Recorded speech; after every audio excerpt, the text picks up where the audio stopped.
তাহলে আমরা আজকে কত অধ্যায়ের পড়াটা শিখব? দ্বিতীয় অধ্যায়। দ্বিতীয় অধ্যায়ের নাম কি? সাংখ্যযোগ। সাংখ্যযোগ থেকে কত নম্বর শ্লোক শিখব? 7 নম্বর শ্লোক। কে বলেছেন? অর্জুন বলেছেন। তো অর্জুন এই শ্লোকটা কোন ছন্দে? 30 ছন্দে। তাহলে আমাদের ছন্দ কয়টা? মোট 2টা। কি কি ছন্দ ছিল?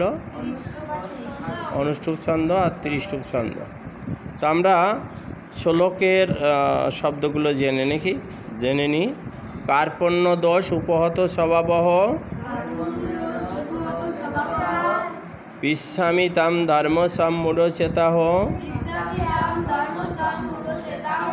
ইয়শ্রেয়স্যাৎ নিশ্চিতাম ব্রূহিতন্মে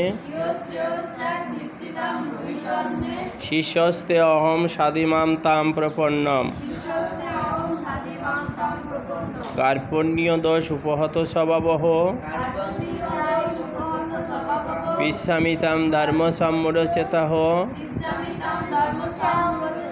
ইয়শ্রেয়স্যাৎ নিশ্চিতাম ব্রূহিতন্মে শিষ্যস্তে অহম সাধিমাম তাম প্রপন্নম। আমরা এখন 30 ছন্দে পাঠ করার জন্য চেষ্টা করি।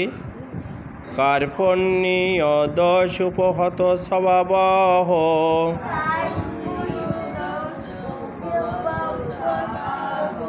পিচ্ছামি তাম ধর্ম সম্মূঢ়চেতাঃ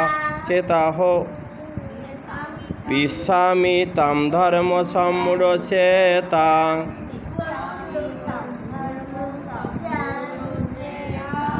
ইয়শ্রেয়স্যাৎ নিশ্চিতাম ব্রূহিতন্মে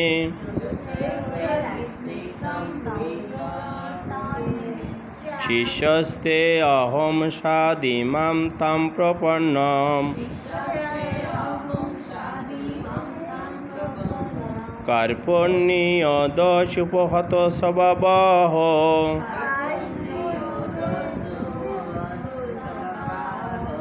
পিচ্ছামি তাম ধর্ম সম্মূঢ়চেতাঃ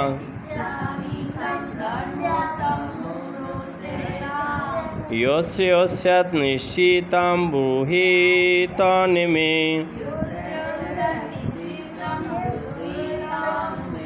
শিষ্যস্তে অহম সাধিমাম তাম প্রপন্নম।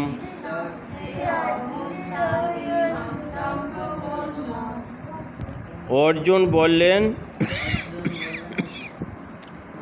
কার্পণ্যজনিত দুর্বলতার প্রভাবে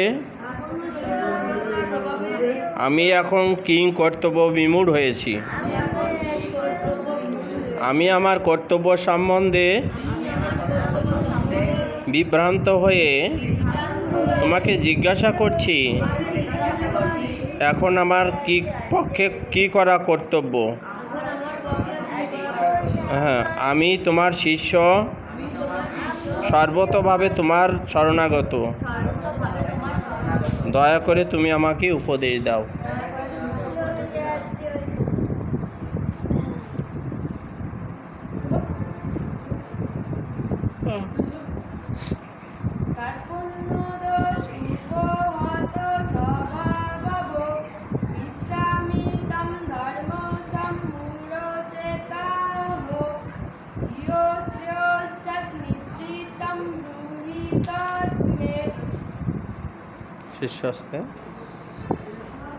শিষ্যস্তে অহম